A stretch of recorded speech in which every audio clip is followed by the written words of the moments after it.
14 juin, bienheureux Cosma Specetto.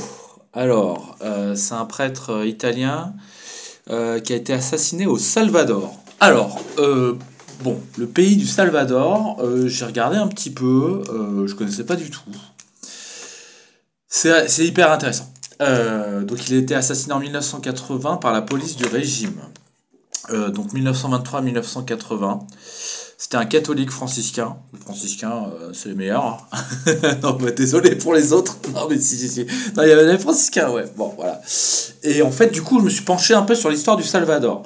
Le Salvador, c'est donc un pays, un tout petit pays d'Amérique centrale, qui porte le nom de Jésus. Salvador, le Sauveur, c'est un des rares endroits au monde, peut-être l'un des seuls pays qui porte un nom qui porte le nom de Jésus en fait. Hein. Donc du coup il y a quand même un certain espoir en fait hein, dans le nom du pays. Il y a aussi un autre espoir parce que ça se passe en Amérique. En Amérique c'est quand même c'est un peu spécial comme continent. C'est un peu genre au 15e siècle, enfin à la toute fin du 15e siècle, c'est en genre tiens voilà un continent. Tiens, je te donne un méga continent, t'en fais ce que tu veux. Et c'est un rêve, c'est une utopie, c'est l'Eldorado.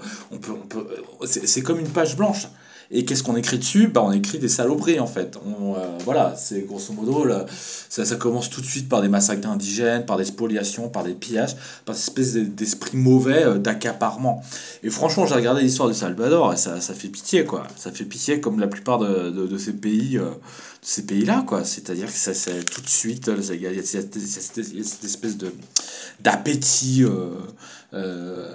dégueulasse, quoi. De prendre et de créer de l'injustice. Salvador, ça a été une république caféière à partir de 1860. C'est-à-dire qu'on fait du café, du café, du café, du café. Les gens locaux, ils disaient, bah, on va peut-être faire des trucs à bouffer, parce que nous, on n'a rien à bouffer. Ah non, on fait du café pour l'exportation, du café pour l'exportation, du café pour l'exportation, répondent les grandes familles propriétaires terriennes. Il faut savoir que 2% des propriétaires terriens possèdent 60% des terres. Hein. On parle de l'oligarchie des 14 familles. Évidemment, ils ont un lien avec le pouvoir fort.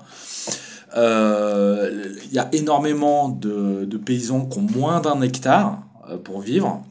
Il y a des paysans sans terre, les campesinos, qui sont obligés de partir en émigration au Honduras voisin. Parce que les grands propriétaires terriens, ils préfèrent que les gens fuient ou fassent un exode rural plutôt que de faire un exode, une réforme agraire qui pourrait améliorer la situation. Donc ça les arrange effectivement que les paysans du salvadorien aillent au Honduras. Ça crée des conflits. Le Honduras, effectivement, bah, il y a des paysans salvadoriens qui commencent à squatter au Honduras. Le Honduras commence à rentrer dans un cycle de haine contre le Salvador. Le Salvador dans un cycle de haine contre le Honduras. Les grands propriétaires terriens se frottent les mains. De toute façon, tout ça, c'est des dictatures militaires. Donc ils sont très contents parce qu'il y a une espèce de rage sociale très forte et les médias, les militaires, les politiques économiques, politiques, médiatiques attisent la haine entre les deux pays. C'est comme si effectivement cette haine due à cette injustice terrible de gens qui crèvent la dalle doit être forcément tournée vers son voisin en fait. Mais pas vers les vrais responsables. On va essayer, et donc ils mettent ça, ils font monter la haine entre le Honduras et le Salvador. Et ça culmine avec quoi? Avec la guerre du football. Alors, c'est quoi ça, la guerre du football?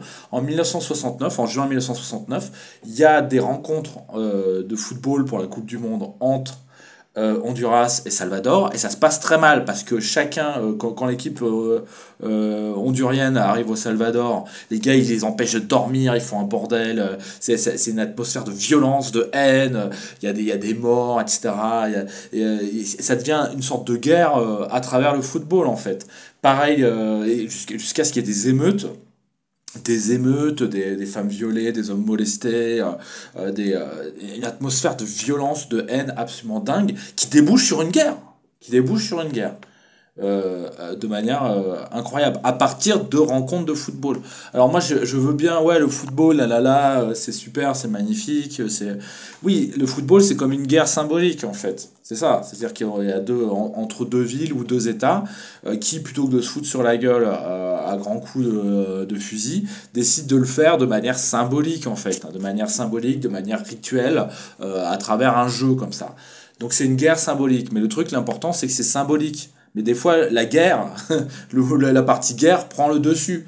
Et du coup, ça réveille des instincts de destruction. Il y a une guerre de 100 jours. C'est désastreux. 3000 morts, 15 000 blessés, 50 000 personnes sans maison. Enfin, il y a des gens qui sont expulsés, et les militaires qui sont renforcés, c'est n'importe quoi. Et puis, les Nations Unies qui forcent, au bout de je sais pas combien de temps, à une sorte euh, d'arrêt des conflits, quoi. C'est incroyable, en fait. C'est vraiment... c'est d'une tristesse, tout ça, quand même. Et voilà, donc c'est la dictature, les militaires, les grands propriétaires terriens et les gens en bas de l'échelle qui sont dans une misère pas possible et qui s'entrebouffent la gueule, quoi. Parce que ils sont manipulés. Enfin, je veux dire, c'est tellement classique, en fait. C'est tellement classique, c'est tellement facile, en fait. Et donc là-dedans, on a notre Cosma Spessato qui arrive au Salvador et qui, à partir de rien, construit des écoles, construit des églises, crée une communauté. Il voit bien que ses paroissiens se font tuer dans la guerre civile. Alors il y a une guerre civile après. Bon là j'ai fait un peu l'histoire du Honduras, mais non, du Salvador. Du Salvador. J'espère que je me suis pas trompé. Hein, ça se passe au Salvador. Hein. Euh, oui, et il y a une guerre civile après, cette guerre Honduras au Salvador, il y a une guerre civile avec des militants révolutionnaires et des militaires. Un peu comme les FARC ou les trucs comme ça, en fait, hein, vous voyez. Et donc c'est un contexte de guerre civile.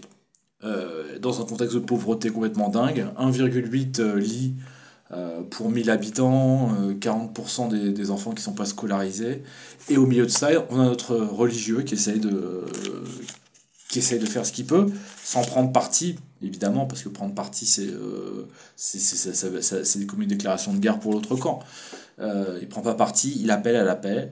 Et évidemment, au moment où il prie devant le cœur immaculé de Marie avant une messe, il y a la police du régime qui arrive et qui le bute. Voilà, parce que il est du côté des pauvres, il est du côté de la justice sociale, et c'est insupportable. Hein. C'est insupportable pour les militaires. Il savait qu'il allait mourir certainement. Il a écrit: je suis prêt, je suis prêt. Je peux pas partir, je reste dans ma communauté. Et voilà. Et donc, bienheureux Cosma Spessato, prêtre italien tué au Salvador par la police du régime. Assassiné, quoi. Voilà. Donc, saint, bienheureux Cosma Spessato, priez pour nous. Bienheureux Cosma Spessato, apprenez-nous à vous aimer. Merci.